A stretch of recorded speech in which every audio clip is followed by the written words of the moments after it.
হামজার সময়গুলো তখন কাটতো বেঞ্চে বসে।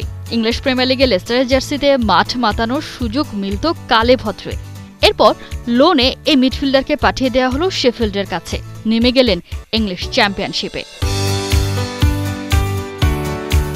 জীবনে উত্থান পতন থাকবেই, থেমে যাওয়া চলবে না। বেশ ভালোই জানেন হামজা। শেফিল্ডের জার্সিতে সুযোগ পেয়ে নিজের জাত চিনিয়ে দিলেন এই মিডফিল্ডার, হয়ে উঠলেন ব্লেডদের মধ্যমণি।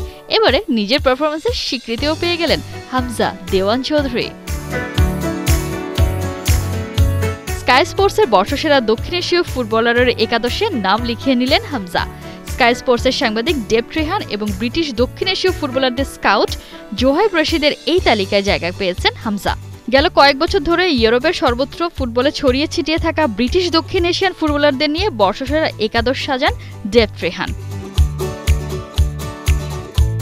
চলতি মৌসুমে শেফিল্ডের হয়ে দুর্দান্ত পারফরমেন্সের কারণে একাদশে জায়গা পেয়েছেন হামজা চৌধুরী। এই লিস্টে টানা দ্বিতীয়বার বাংলার পোস্টার বয়ের নাম উঠে এসেছে। 4-3-3 ফরমেশনে এই স্কোয়াডে বাংলাদেশের একমাত্র প্রতিনিধি হামজাই সেরা মিডফিল্ডার। মাঝে মাঠে তার সঙ্গী ভারতীয় মিলি চন্দ্রনা আর পাকিস্তানি বংশোদ্ভূত জিদান ইকবাল।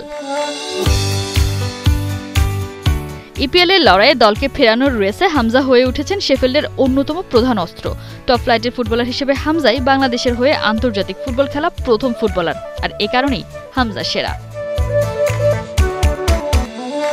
এদিকে ইপিএলে এক পা দিয়েই রেখেছে তার দল শেফিল্ড ইউনাইটেড। প্লে অফে ব্রিস্টলকে জাস্ট উড়িয়ে দিয়েছে ব্লেডরা। পরের লেগটা শেফিল্ডের ঘরে।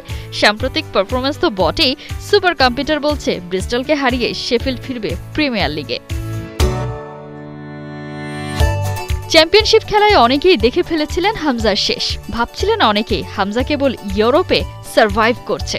আসল সত্য হলো, he is not just surviving, he is remembering.